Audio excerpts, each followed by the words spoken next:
Ikalabing-limang kabanata, Ginoong Pasta. Mga tauhan, Ginoong Pasta, ang tagapayo ng mga payle sa mga suliranin. Isagani, isang binatang may matayog na isipan, makata at katipan ni Paulita Gomez. Don Custodio, kilala sa tawag na Buena Tinta, nasa kamay niya ang desisyon sa pagtatag ng Akademya ng Wikang Kastila. Tagpuan, sa opisina ni Ginoong Pasta. Kabanata 15, Ginoong Pasta. Nagtungo si Sagani sa bahay ni Ginoong Pasta upang ito ay hikayatin na sumang-ayon sakaling sumangguni si Don Custodio dito. Ngunit ito ay nabigo dahil napagpasya na ng Ginoo na huwag mangialam sa panukala. Ayon sa kanya ay kailangan niya maging maingat dahil siya ay marami pagmamayari, kung kaya't kailangan niya kumilos ng ayon sa batas. Pag-alis ni Isagani ay naiwang nag-iisip si Ginoong Pasta. Siya ay humanga sa katalinuhan at estado ng pag-isip ni Isagani, ngunit para sa Ginoo ito ay kaawa-awa. Kaugnayan sa kasalukuyan, ang tema ng kawalang katarungan, korupsyon at kahirapan na nanatiling relevant sa kasalukuyan ng lipunan, maaaring maghatid ito ng kritikal na pag-unawa sa mga suliranin at hamong kinakaharap ng bansa sa kasalukuyan, pati na rin ang kahalagahan ng pagkilos at pagtindig para sa pagbabago. Kabanata 16, ang kasuwayan ng inchik.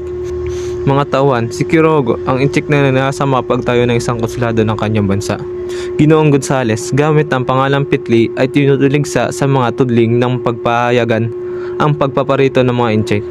Ginoong Tometeo Palaez, ama ni Juanito, mga landakan ng laban sa pakikiagaw ng mga inchik na naghapay sa kanyang kalakal. Simon ang negosyante ng pinagkakautangan ni Quiroga.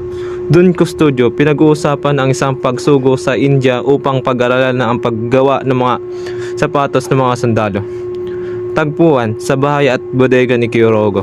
Maikling bod, ang 3 pulseras na brilyante na hingi kay Simon upang ipakita sa kanyang asawa ay hindi sadya para rito. Kaawawang India na nakakulong sa isang silid parang isang babaeng check, kundi para sa isang maganda at kaayayang babae. Kaibigan ng isang mataas na tao na kailangan niya ng tulong dahil sa isang kalakal na matutubuan niya ng mga 6,000 piso at sa dahilan ng ang incheck ay walang kabatiran sa mga maibigan ng babae at nasa niyang magpakitang gilas ay hiningi ang 3 pinakamabuting pulseras na mayroon ang mga alas na 3 o 4,000 ang halaga ng bawat isa. Putris ang sabi ni Simon na tinitingnan pasulyap ang incheck na tila ibigulahan ng nasa kalooban. Nangailangan pa naman ako ng salapi at inakala kong mababayaran ninyo ako. Ngunit ang lahat ay may kagamutan. Ayaw kong mahapay kayo dahil lamang sa walang kabuluhang bagay na iyan siya. Isang utang na loob at gagawin kong 7 ang 9,000 utang ninyo sa akin. Kaya ay nakapagpasok ng adwana. Nagawa rin ng pamahalaan sa buwis ng lahat ng iyon na isin. Mga kahon ng lampara, mga bakal, mga pinggang tanso, mga pisong Mexican, nagbibigay ng armas sa mga kumbento. Napaho ang incheck sa tulong ng tango, ngunit kailangan niyang sumuol sa maraming tao. Lahat ng aking bigay sa pali. Kung gayon ay tignan niyo.